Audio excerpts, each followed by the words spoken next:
बांग्लादेश में शेख हसीना सरकार को सत्ता से बेदखल करने में अमेरिका का बहुत बड़ा हाथ है। अगर आप इतिहास उठाकर देखेंगे तो आप ये पाएंगे कि अमेरिका ने जिस भी देश के साथ दोस्ती का हाथ बढ़ाया, अधिकांश से उस देश को बर्बाद ही किया है। कहीं इस्लामिक कट्टरपंथियों के साथ पर्दे के पीछे से वहाँ की जो मौजूदा सरकार होती है उसको गिराने के काम आता है।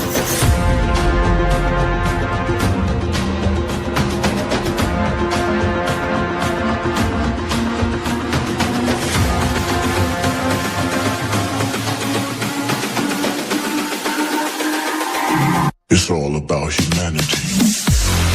नमस्कार, मैं अनिल राजौरा। बांग्लादेश में जो कुछ हो रहा है वह पूरी दुनिया के लिए चिंता का, लेकिन इसी के साथ साथ कुछ मुल्कों के लिए वो एक नई अपॉर्चुनिटी बनकर भारत के लिए सबसे ज्यादा चिंता का विषय है, क्योंकि भारत इस समय अपनी नजदीकियां अमेरिका से भी बढ़ा रहा है और रूस से भी उसके अपने पुराने संबंध। लेकिन अमेरिका का ही हाथ यह सुनने में आ रहा है कि बांग्लादेश में शेख हसीना सरकार को सत्ता से बेदखल करने में अमेरिका का बहुत बड़ा हाथ हो सकता है। और अगर ये सच है कि अमेरिका का हाथ शेख हसीना सरकार को गिराने में है, तो अमेरिका से भारतीय सरकार को बहुत ज्यादा सावधान होने की आवश्यकता है। अमेरिका से हमारी बढ़ती हुई नजदीकियां तथा हमारे ही पड़ोस में हमारे ही फेवर की सरकार गिराने के बाद वहां पर कट्टरपंथियों की सरकार को अपना समर्थन देना बहुत ज्यादा चिंता का विषय है। अमेरिका दोनों तरफ के खेल खेल रहा है। बांग्लादेश की सरकार गिराकर वहां पर कट्टरपंथियों की सरकार को लाकर चाइना के खिलाफ एक बहुत बड़ी और मजबूत स्थिति में चाइना आना चाहता है, पर्टिकुलर भारत के पूर्वोत्तर राज्य के क्षेत्र। इस समय भारत के लिए कूटनीतिक स्तर पर बहुत ज्यादा टेंशन का माहौल चल रहा है। यहाँ पर दर्शकों को भी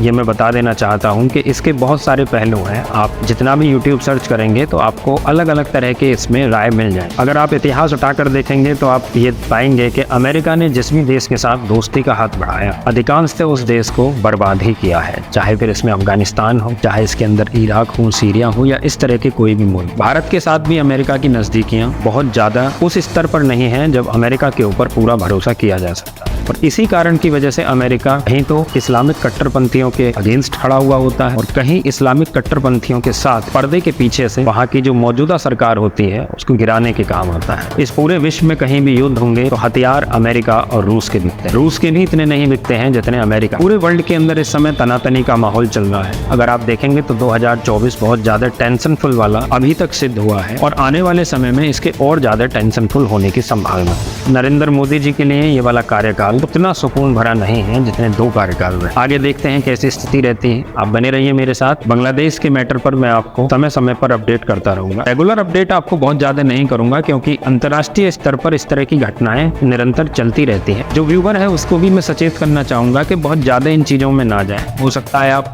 फोबिया के शिकार ना हो जाए। अपनी डेली लाइफ को जिए, मस्त कीजिए, एंजॉय कीजिए। थोड़ी बहुत चीजें इस तरह की चलती रहती हैं जिनको इग्नोर करना आवश्यक। सरकार का काम अपने स्तर पर चल रहा है और सरकार अपने काम को बहुत सही तरीके से कर रही है। जय हिंद, जय भारत।